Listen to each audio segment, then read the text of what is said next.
I want to spread a message of love, and I really take issue with people who want to spread a message of hate. And I want to talk Thank you, John Lennon. about members of the EU Parliament, especially hard left members of the EU Parliament, who are members of the Education Committee. And they issued a report calling for trashing European history as completely guilty and just completely blood-ridden, and that Europe is the worst thing ever. Well, I mean, it depends on your view on blood-ridden histories, doesn't it? Well, question, were these people German? No. Surprising. You'll see. It's an interesting story. And I discovered an interesting historian. I don't know if you know him. I think that you don't know him. Who is it? I found him. His Netflixius. Sorry, who? Netflixius. Oh, no, I haven't. We'll get there. I have seen some of his work, but never studied it. We'll get there. We'll get there. Anyway, so let me see here. There was an article on the European Conservative that is a very interesting online newspaper by Thomas O'Reilly last week. So it said, leftists plan EU-wide history curriculum. Can't wait to see what that looks like. So you see, by being a member of a union, you have the union sometimes trying to impose on you from a top-down, in a top-down way, particular policies. And in this case, the policy is to foster a European consciousness. Now, there are a lot of people online at the moment saying, well, what were the benefits of Brexit? See, well, this is one of them. Okay. European consciousness worked out really great the last time, didn't it? Wow. Well, not only do they want to foster European consciousness, they want to spread it throughout all member states by means of teaching a particular course of history at schools. And let me just say this, because it's a very interesting topic and it has many dimensions. Conor, I appreciate the fact that you're about to laugh. Sorry, I've just got Deutschland über alles going over and over in my head. But that was German consciousness. Yeah, well, the EU is Germany by any other means. I think now it's more French-led. It's becoming more French-led, especially with the energy issues that Germany is facing and the destruction of their nuclear program and the... That is a great point, actually. Yeah.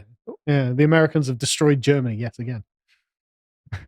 So let me just tell you this. They want to have the same history about Europe that is going to be taught at the schools of all European nation members, EU members. Sorry, let me just say. And let me just say one thing, because identity is an interesting issue. We are members of several groups, and these groups form, in a sense, part of our identity. Now, European identity, like Western identity, isn't necessarily in conflict with a strong sentiment of national identity. Mm-hmm. You could say I'm English and I'm European, not in the EU sense, or we're not European. Okay, you have a separate thing.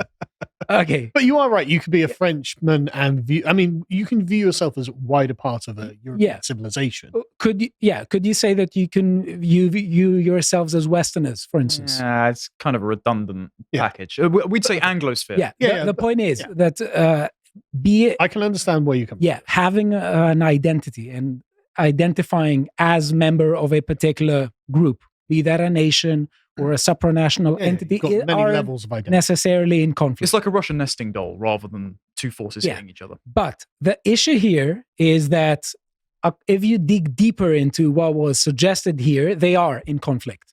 And this isn't a suggestion about fostering a European identity that is, let's say, accommodating also a strong sense of attachment to a local place and a strong sense of national identity. It's the exact opposite.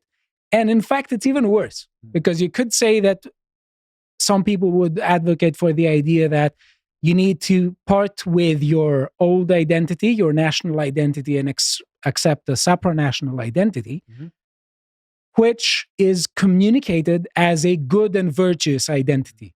But in this case, they're advocating for a European identity that is supranational and against national identity, which is going to be all guilt-ridden. Yeah. And what they're saying is that they're trying to use this history lesson to frame European history as irreparably racist and imperialist. Let us read. I mean, just as a quick thing, it kind of is, but almost all history is irreparably racist and imperialist. I think, well, Yeah. Like, how could Chinese history be characterized as anything other than that? Chad, yes. Well, how could African history be characterized as anything other than that? You know, like, it's ethnic groups dominating or being dominated by other ethnic groups. That's history. You could say that's the majority of it's history. Almost all and world history. You're absolutely correct. And it is a point that you anticipated. Yeah. But something else I want to say, because I, unlike you, I'm not a postmodern relativist. Mm-hmm. And I do not think that, I think that relativism has a problem. Mm-hmm. It leads us into not being able to judge other cultures. Oh, I can. I just judge it from my position. Yeah, but the idea of relativism is that there are objective standards from which to judge. Standard. My standard is good enough for me. Your weird wife burning customer, whatever. Yeah, but I'm representing the truth. Okay. Okay. But this but this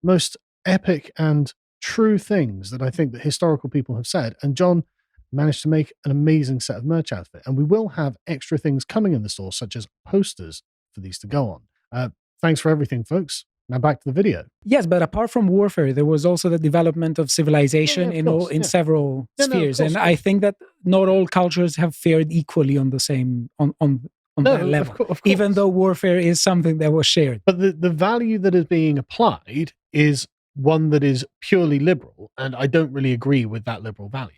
Because, for example, like the Celts turn out to be a really, really positive culture when it comes to, say, women's emancipation. It's like, yeah, but what that also meant is that women, like men, didn't take responsibility for their own children. Like the women, the wives are held in common in a lot of ways. It's like, okay, I actually think that's wrong and not appropriate, and I don't really think that's very healthy. And I mean, look at the Celtic culture; they used to go around cutting off people's heads and throwing people into bogs and stuff like that. I think there are consequences that come down the line from like weird behaviors like that. But then you've got the Romans, who are insanely sort of oppressive and patriarchal, which didn't seem fair to me. And so there are other, there are lots of ways of judging it. I think there are definitely many angles into the conversation, but you're absolutely correct that the overwhelming majority of history is problematic from a liberal perspective. Is warfare, I would say. Well, it's not just warfare was a common theme, but like anything ancient people did is going to be rendered illiberal if you purely take a liberal frame and say, well, they're not good. But I think you're both saying the same thing, actually.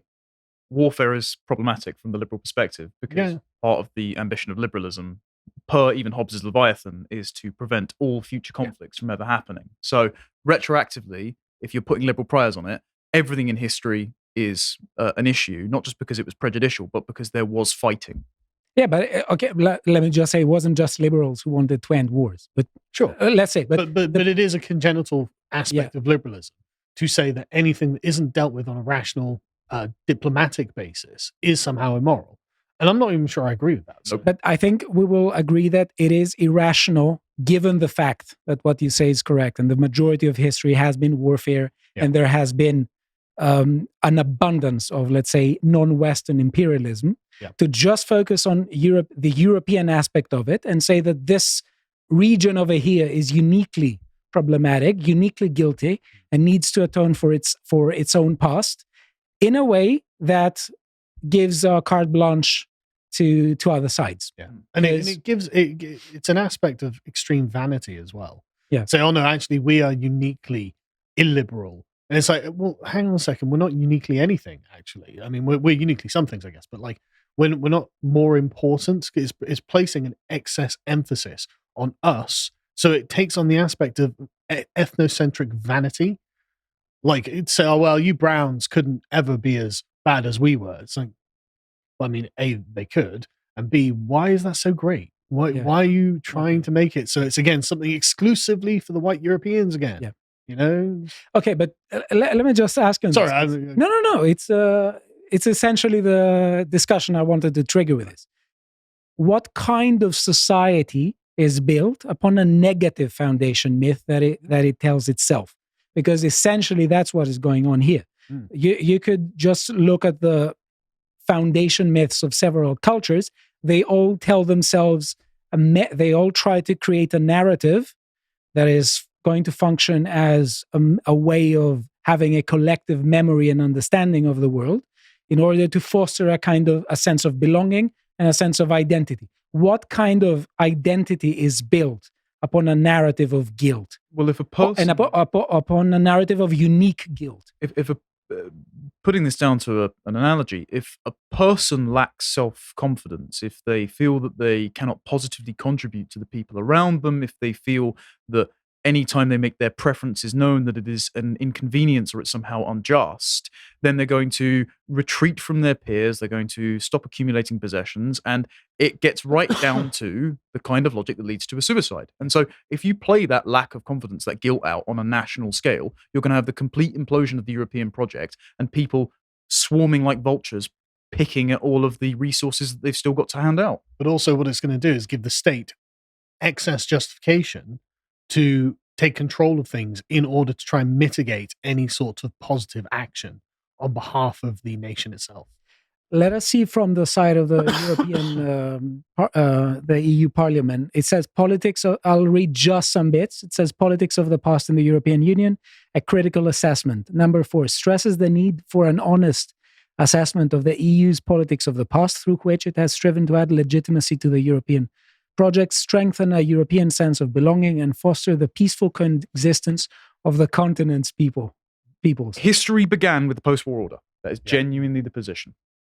By equally acknowledging achievements and existing shortcomings, and by scrutinizing the ways in which citizens have been encouraged to engage with the past. Now, Connor, I wanted to say something on what you said. There are people who literally think that the world started post World War II because that's the foundation myth of the universal international order, and it's its own mythology. But there's another thing. There's a book, a really interesting book about the European history and about post-World War II Europe by Tony Judd.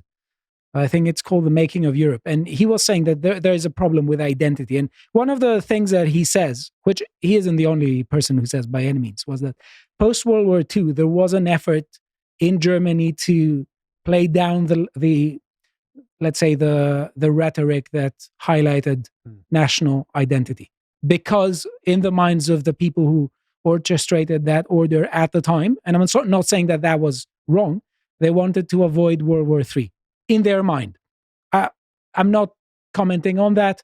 That's a separate discussion. But what I want to say is that it's understandable to try to prevent something like that in such conditions. What happened now? What happened now that led these people to say we need to collectivize guilt across all EU members? Why now? What this is what Ralph Scholhammer said as an Austrian. These people make policies based off of WWHD. What would Hitler do? They ask that question and then do the opposite. And this is so that the program of denazification drove people so mad post-war that you ended up with the Kentler experiments, where they thought that sexual repression led to Nazism, so they gave children to convicted paedophiles. Like this is the kind of ideological bankruptcy these people have. And if you think you're wrong, the very next line is Holocaust Remembrance Day. Well, yeah, quite. So I was going to say this. The reason this is actually why I think Jewish people and people in the intersectional camp have quite a lot of infighting. It's not just ethnic and religious preference. It's because for the post-war order, the Holocaust is a kind of moral creation story. When I say moral creation myth, I don't mean made up. I mean as in a powerful moral narrative that has a hold over how policymakers shape the liberal order to try and stop the kind of conflict that we saw in World War II happening again. And so they see that waning the further we get from it. So even the nations which stopped it now need giant totemic reminders of the Holocaust even being perpetrated, which is why now the UK Parliament is building a Holocaust memorial next to it. It wasn't our fault. Let me say... It's worse than that as well, because I ratioed James Cleverly on Twitter the other day, because he literally said, we promised that the Holocaust would never happen again. It's like, James, that makes us sound like we're complicit. Yes. Okay, I'm not having it. We are not complicit in the Holocaust. We weren't the perpetrators.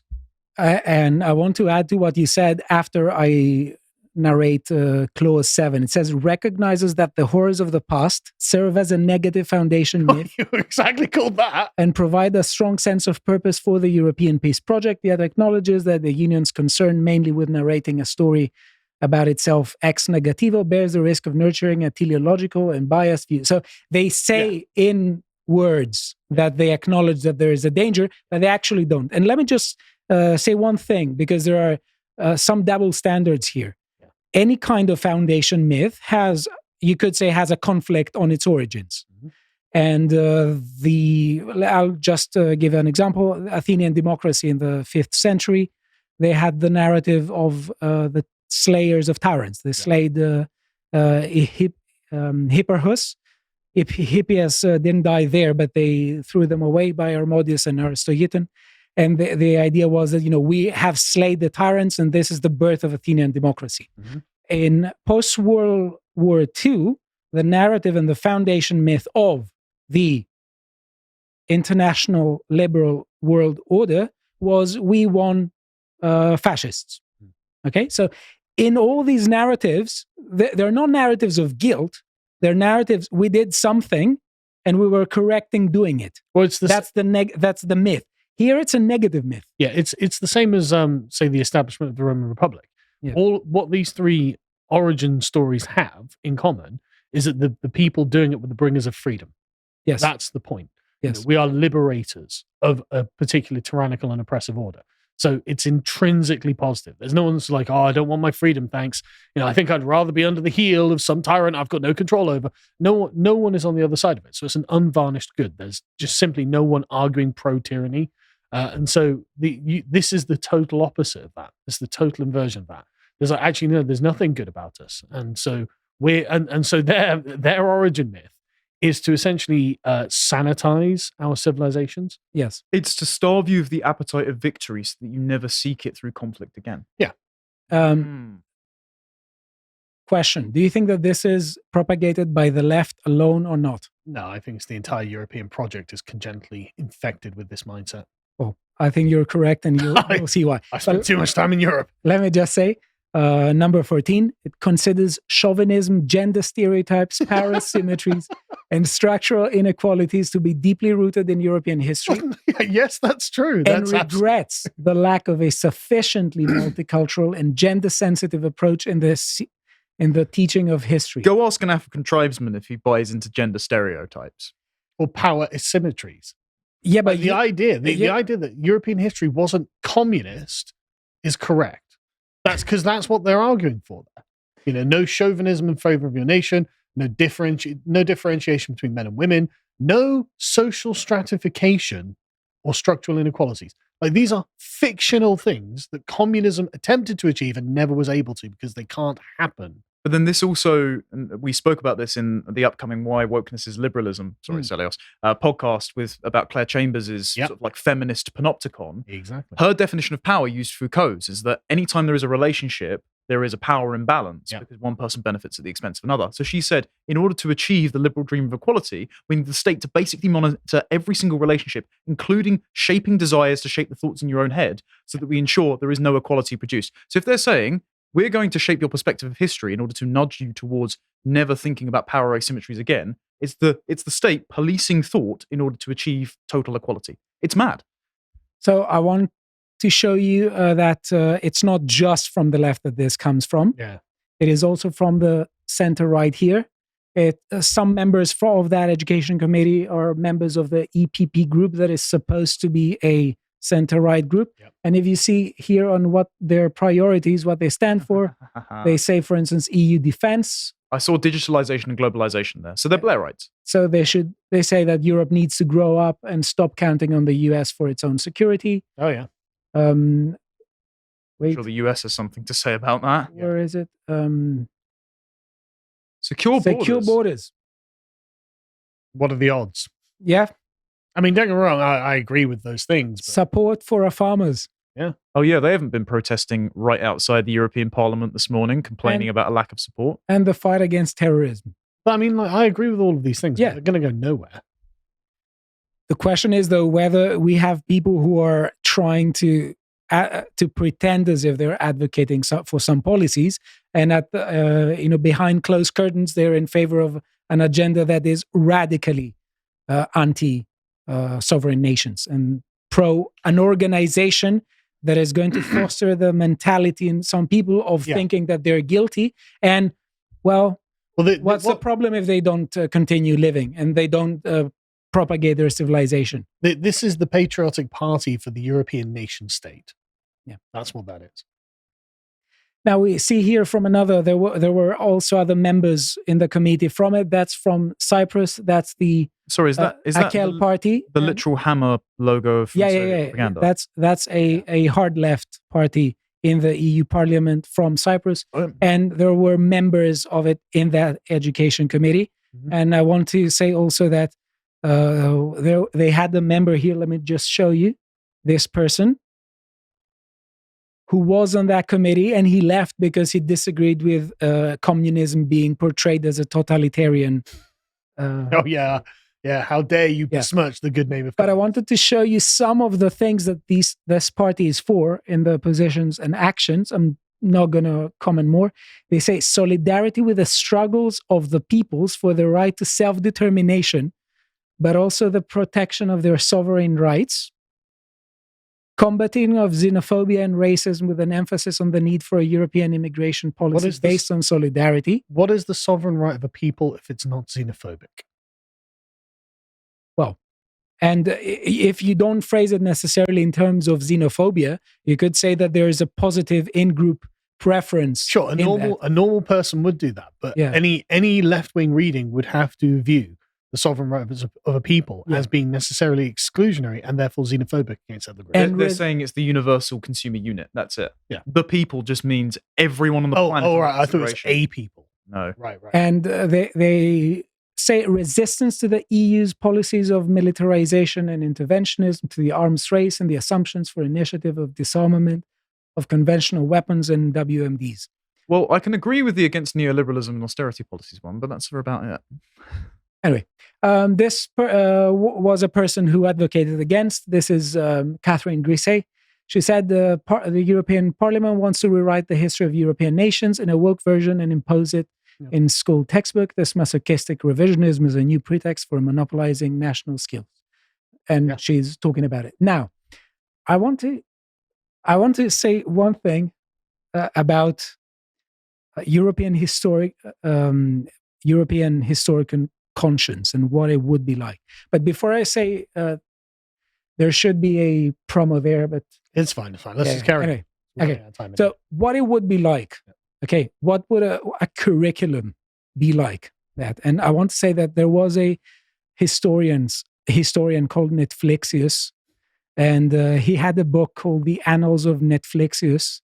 And I wanted to just show you some of the stuff that he has said about England. Okay. Can you guess? I unfortunately can guess. Yeah. Was it all that we were actually pharaohs who were also black? Well, let's see here. Yeah. Shadow Man hypothesis.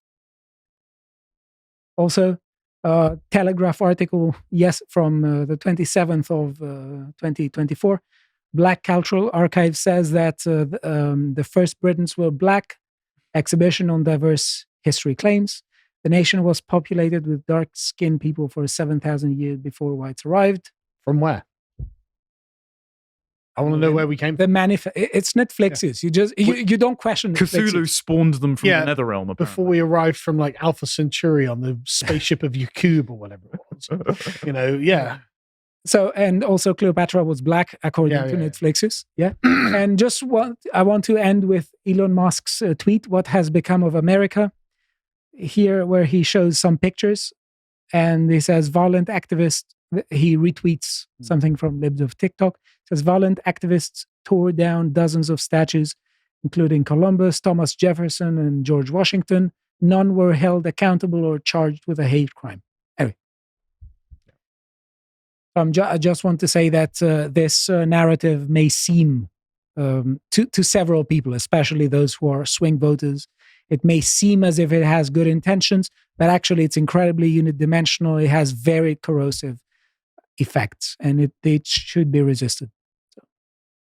If you appreciated that episode from the podcast The Lotus Eaters, you can go to lotuseaters.com to get access to all the premium content that's on the site, such as the Symposium series, this episode on instructions from Ptahhotep. If you'd like to find out what else is being put out, you can follow on Twitter at lotuseaters_com on Twitter. Thank you and goodbye.